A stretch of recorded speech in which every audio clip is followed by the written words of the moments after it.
Hoy toca todo lo que va mal de los EP6 turbo y atmosféricos.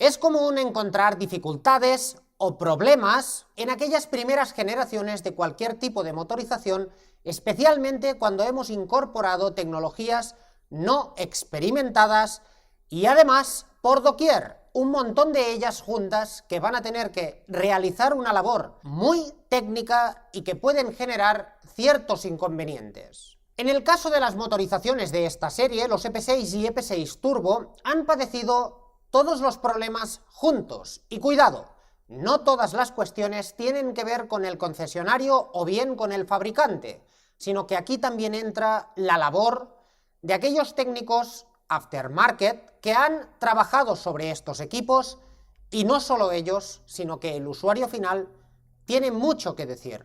Una de las primeras cuestiones que tocó abordar en este tipo de motorizaciones fue el kit de distribución. El sistema de distribución por cadena, que a priori no debería de tener demasiadas limitaciones, por supuesto, porque siempre se ha dicho que los kits de cadena no tienen que reemplazarse. Esto es un error, evidentemente. Lo que tampoco es plausible es que este tipo de situaciones surja a partir de los 40, 50, 60.000 kilómetros. Cuando digo 40, 50, 60.000 kilómetros, evidentemente en aquellas versiones más radicales y también con aquellas conducciones más agresivas. Todo ello conjugado da como respuesta una sonoridad desmedida del sistema de distribución. Además, debemos añadir que en aquellas situaciones donde no hacemos, o mejor dicho, hacemos caso omiso de esta sonoridad, termina claudicando, termina rompiéndose. Uno de los principales hándicaps de este tipo de kits de cadena es que fueron optimizados para poder reducir su masa y de este modo lograr consumos propios inferiores. Y esto lo lograron perfectamente. El problema es que todo aquello que derivó posteriormente no compensaba claramente esa reducción de masa-peso, y en todos los componentes que forman parte de este kit había problemas.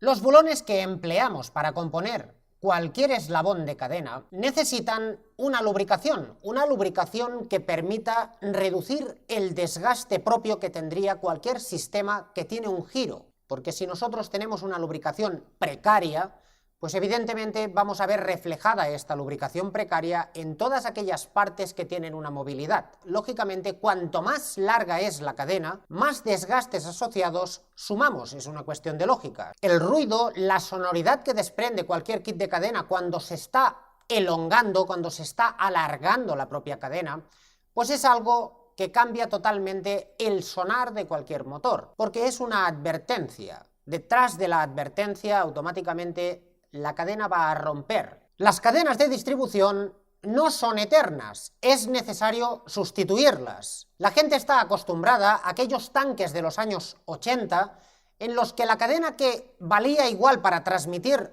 una transmisión desde el cigüeñal al árbol de levas que para atracar un buque en el puerto. Por ello es que aquellas cadenas que valían igual para atracar un buque en el puerto han dado paso a la escasez actual, que es más propia de una bicicleta.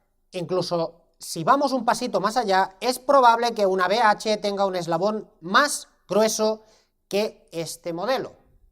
Si recordáis, en el vídeo anterior de esta serie estuvimos viendo que el control de aire tenía una precisión de reloj suizo.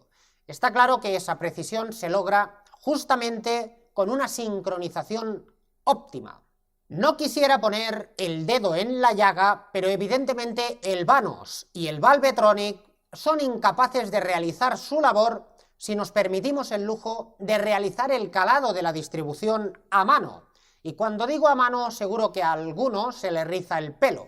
A mí no, pero a la gran mayoría quizás sí. Es una labor del Paleolítico y debemos de tener en cuenta que aunque jamás fue correcto, a día de hoy ya es imposible trabajar de esta manera. pasamos por alto que es imprescindible el uso de utillaje. Cada uno puede realizar la metodología que le parezca mejor. La cuestión es que la electrónica actual no permite desviaciones demasiado grandes. Es muy precisa en cuanto a mediciones se refiere, porque de lo contrario, cualquier cosa que hemos analizado en el laboratorio la desvirtuamos en una reparación. Esto no es algo que vaya a modificarse, sino que va a peor. Cuantas más manos tocan, más problemas añadimos. Evidentemente, lo que estamos haciendo con ese utillaje es retornar todo el conjunto al mismo punto donde lo dejó el fabricante. La tecnología empleada en los Peugeot y Citroën, en cuanto a electrónica y software se refiere,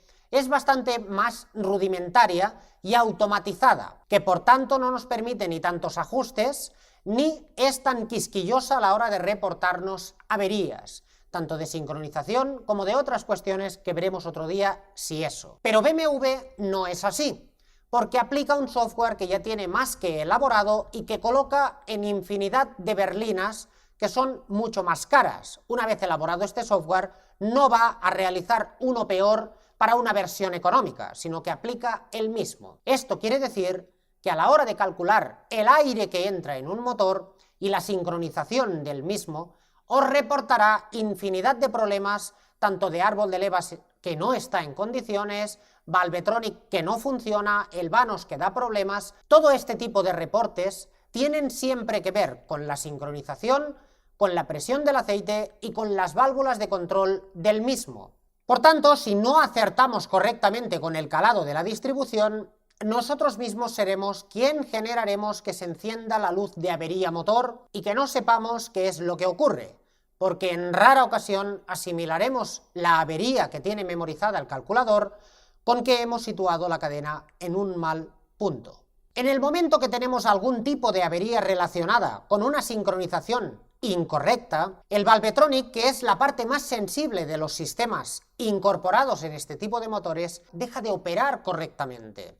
En ese momento pasamos a un sistema tradicional de mariposa. Por tanto, aquella finura y aquella eficiencia y aquel bajo consumo que podemos llegar a rescatar mediante ese sistema, lo perdemos. Y no lo perdemos porque el vehículo funcione mal, sino por una mala operación nuestra. Otro detalle a tener en cuenta es que la gran mayoría de kits de distribución no incorporan la cadena de la bomba del aceite, cosa que no evita el hecho de que tengamos que sustituirla. Pensar que cualquier defecto que se origina en la cadena superior también ocurre en la cadena de la bomba del aceite. Y debéis ser conscientes que muchas cadenas de bomba de aceite no incorporan ningún tipo de tensor, por tanto, no compensan el desgaste que tienen y pueden llegar a saltar por encima del propio piñón. Por ello es que es imprescindible la sustitución de la cadena antes de que nos origine un problema mucho mayor. Vamos ahora con el apartado del aceite. Es importante tener en cuenta que la viscosidad relativa que tiene un aceite no es algo que podamos decidir nosotros como usuarios, técnicos o lo que sea. Tener en cuenta que aunque todos parecemos químicos, especialmente cuando estamos en la barra del bar, es importante remarcar que no disponemos de la capacidad para poder saber qué es lo que va a ocurrir cuando modificamos la viscosidad de un aceite. Un exceso de viscosidad o un defecto de viscosidad es exactamente igual de malo que confundirnos en la base empleada en el aceite. Estoy hablando de normativas y estoy hablando de viscosidades. La marca que elijáis, hacer lo que os plazca. La cuestión no es algo marquista o algo elegido por los rappel que pueden llegar a conseguir las marcas a final de año. Por parte del fabricante, este alarde de poca cordura a la hora de realizar unas periodicidades entre cambios de aceite más allá de los 20.000 kilómetros no se ajustan a la mecánica que está relacionada con este motor, básicamente porque los desgastes del propio motor implican que haya un exceso de evaporación de aquellas partes del aceite más ligeras y que por tanto los residuos de la coquización tengan una enorme cantidad de materia dispuesta dentro del lubricante. Estos residuos, principalmente de carbón, van a estar circulando por todo el interior del motor. Este tipo de desgastes van a generar limaduras de metal que también van a estar circulando en el aceite. Carbón y limaduras de metal evidencian una duración limitada del propio motor. y no solo eso, sino averías que van a llegarnos y no sabremos el por qué. Fijaos que los sistemas vanos emplean el lubricante precisamente para realizar la maniobra. Para poder ejecutar el movimiento típico de cualquier vanos, necesitamos el lubricante que vamos a tener dispuesto en las dos cavidades de cada una de las palas. El hecho de que tengamos circulando una cantidad importante de desperdicios va a ocasionar que este tipo de maniobra no se realice con la ligereza que lo necesitamos. Esta es la parte más importante. El hecho de que vayamos lentos a la hora de gestionar este tipo de movimiento genera problemas, dificultades, errores, fallos, problemas en definitiva. Y cuando el problema no lo tenemos directamente en el vanos, lo tenemos en su actuador. Debemos ser conscientes que la maniobra de cualquier válvula tiene que ser totalmente libre. Y no solo libre, sino que lubricada.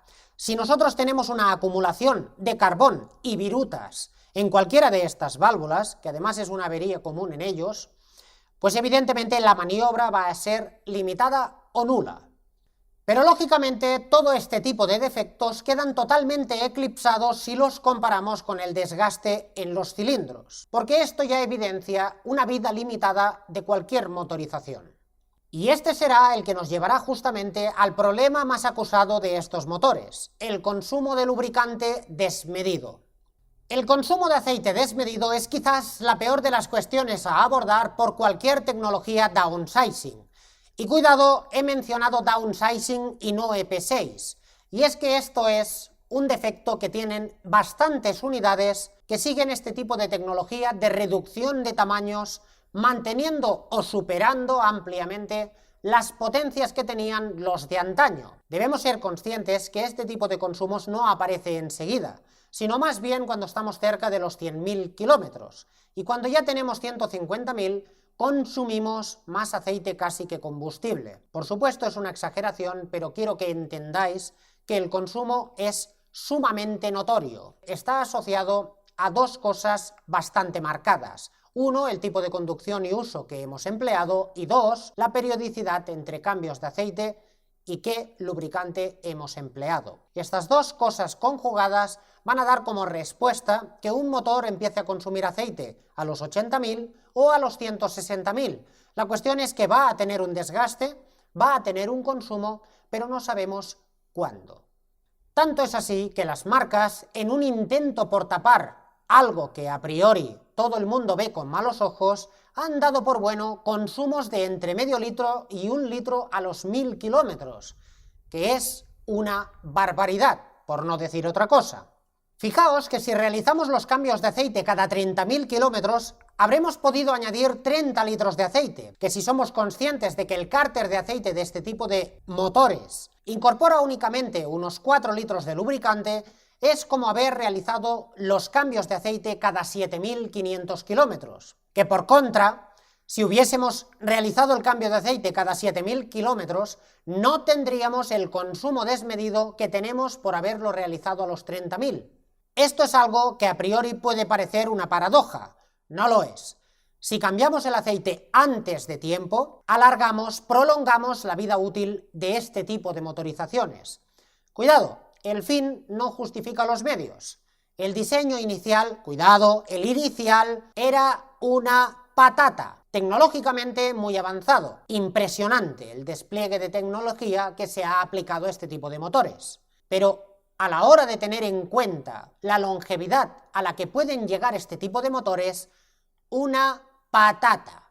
Bien, ¿y qué causa el consumo de aceite? El consumo de aceite debemos ser conscientes que en general viene abordado por aquel desgaste que tenemos en los segmentos, y no solo en la pared del segmento, sino también en el alojamiento que tiene cualquier pistón y donde desplazamos el segmento en cada maniobra ascendente y descendente. Este tipo de maniobra, si no calculamos correctamente el pistón, vamos a generar un desgaste en su alojamiento que evidenciará una holgura mayor de la necesaria y correcta. Esa holgura mayor permitirá un paso mayor de gases hacia abajo y de aceite hacia arriba. No solo eso, sino que las paredes del propio bloque de motor y la falda de los pistones y cabeza de los mismos se ve con un desgaste generalizado que produce una ovalización del propio cilindro, cosa que permite todavía más un paso de aceite hacia la cámara de combustión, generando todavía más residuo. Generar más residuos, más carbonización,